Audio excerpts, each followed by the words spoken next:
Cake Mom here again, showing you how to take an ordinary cake and turn it into something special. Today I'm going to teach you how to do a holiday wreath cake that is extremely simple and takes very few cake decorating equipment pieces. First, here I've got my pre-baked and pre-iced round cake. Use any round pans that you have. I double layered it. You don't have to do that. And I went ahead and iced it smooth. I'm not going to show you how to ice a cake today. I did that in one of my previous videos. Some techniques on how to simply and crumb-free ice a cake. But I've gone ahead and done that today. And I'm going to use 3 icing bags. You can even buy disposable icing bags and reuse them if you want to save cost there. I'm going to use 3 different tips.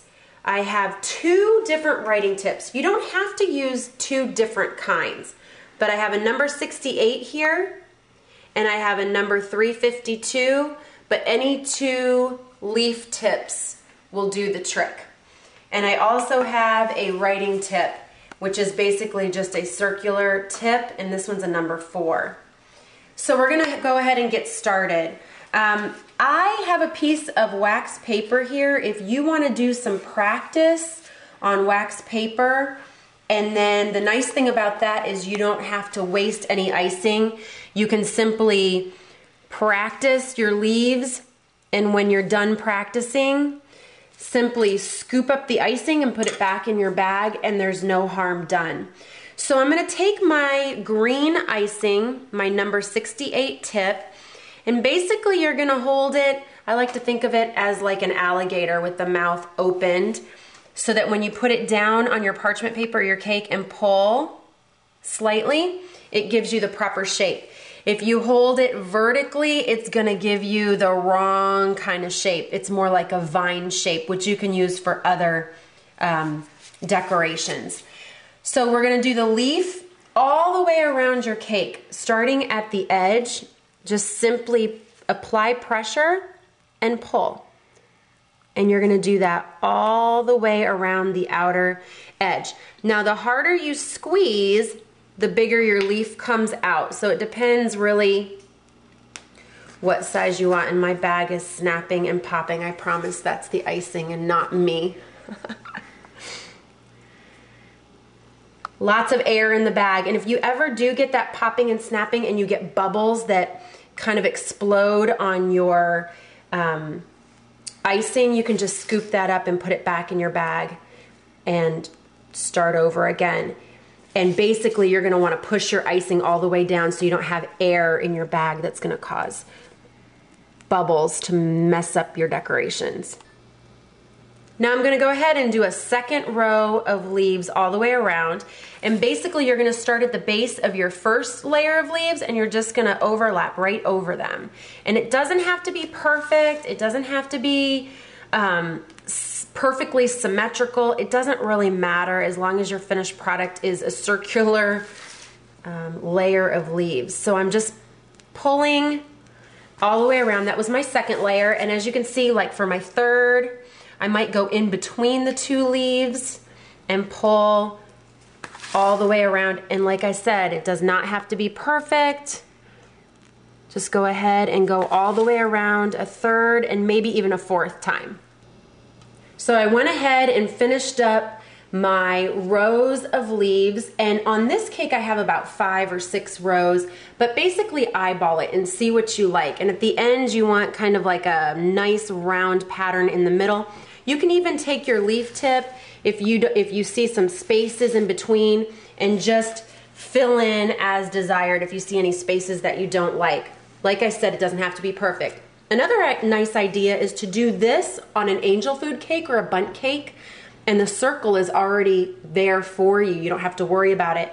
Or at Christmas time or at the holidays, Hanukkah, whatever, I like to do it on individual round 6-inch cakes and give them as gifts. So the number of times you go around depends on the size of your cake, and just eyeball it. I also did a border around the bottom of leaves. You could do a shell border with the white icing if you'd like, but it makes it look finished.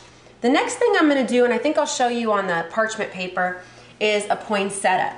I'm gonna use a leaf tip. You could use this exact same leaf tip, or I'm gonna use a number 352 or some size similar.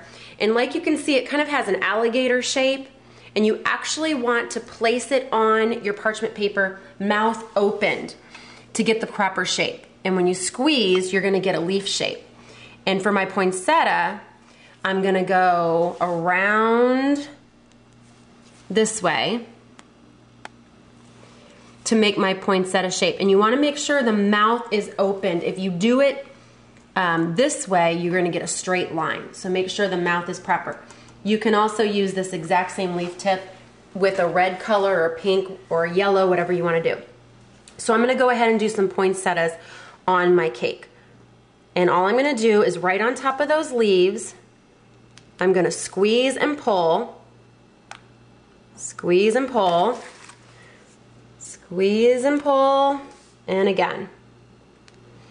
I like 5, I like an odd number, and then you're going to go in the center, and in between these two petals or leaves, you're gonna pull again. And you're gonna go in between the two all the way around so you get that poinsettia shape. And then to make it finished, I'm gonna use my writing tip, which is basically just a circular tip. And I'm using my cream colored icing. You could use yellow, whatever color you want. And I'm just gonna squeeze a few little dots right in the middle to make it look finished, like a poinsettia. And I'm just going to make some fun berries in random spots. I like odd numbers, so I'm gonna do sets of 3 berries all over the cake, just because I think it adds something pretty to the cake. And it's fun for something a little bit embellished there and looks special. So I think I'm pretty much done with this cake. You can add poinsettias all the way around. You can add berries. You can write Happy Holidays, Merry Christmas, whatever suits your fancy in the middle. You can make it as fancy or as simple as you want. But with just a few simple tips and a couple of colors, you can make this very simple cake look like something really special, like you spent a lot of time doing it, even though it'll be our secret that it didn't take a lot of time at all. So this is Cake Mom, hoping you can take an ordinary cake and turn it into something really special.